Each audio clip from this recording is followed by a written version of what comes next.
favorite moon, a crescent, with a star shining bright beside it. Now her life was about to change completely. Nothing would be the same after today. Her mother unfolded a white lace dress and held it up for Josephina to see. "This is the dress my mother made for me when I got married. Now you will wear it."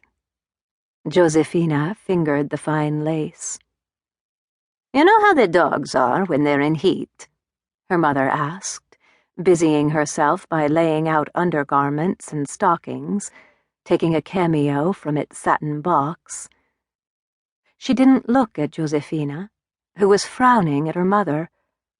Why would they talk about something like dogs on the morning before she got married? Josephina's stomach churned uncomfortably. "You know how the boy dog climbs up on the female dog and moves on her?" "Yes," Josephina said hesitantly. "All of God's things do that, Josephina. That's how we reproduce." "Reproduce," Josephina repeated. Her mother sighed. She glanced at Josephina ever so briefly. "That's what you will have to do tonight with Vincenzo." "What?" Josephina said. This was too much. In a few minutes her whole life had been turned upside down. She went to sleep, distantly betrothed, and woke to learn she would get married today, that her husband would leave her in 3 days' time and go to America, where he would eventually send for her. And now this thing with the dogs. She could picture it.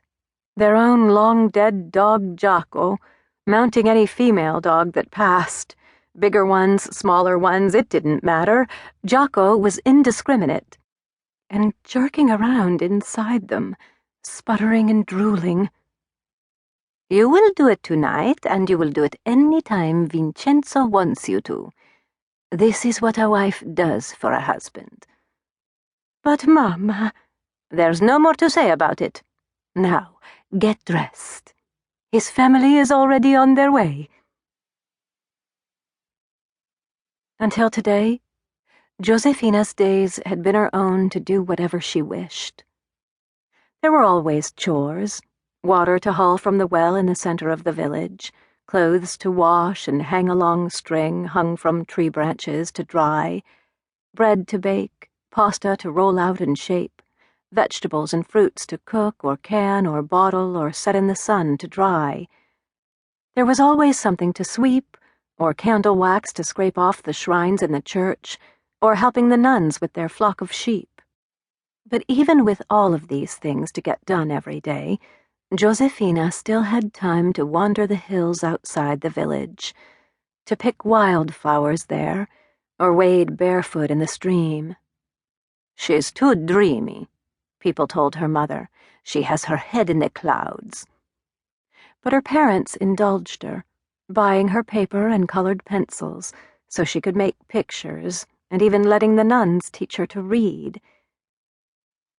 But standing here in the too tight lace dress— "Hold your breath," her mother had ordered, so that she could button all the tiny pearl buttons that ran up the back, with the silk stockings held up by garters that dug into her thighs, and the shoes a size too small. Josephina realized that if she let it, this marriage would ruin her life. She would no longer be able to draw with her colored pencils if her husband decided he wanted to have his way with her. She would no longer be able to walk in the cool stream, letting the hems of her skirts get wet and muddy. She would live far away in America. This last thought made her throat tighten. Below her, she heard voices, loud and celebratory, shouts of "Salute!" and the clinking of glasses. She smelled pork roasting, onions frying, sweet things baking. Josephina sat stiffly on her bed and unbuttoned the shoes. In her tight dress it was hard to move, so it took her a long time, grunting and sweating, to finally get the shoes off. Then she unfastened the garters and slid the silk stockings down her legs. She had climbed out her bedroom window many times, but it was difficult in her wedding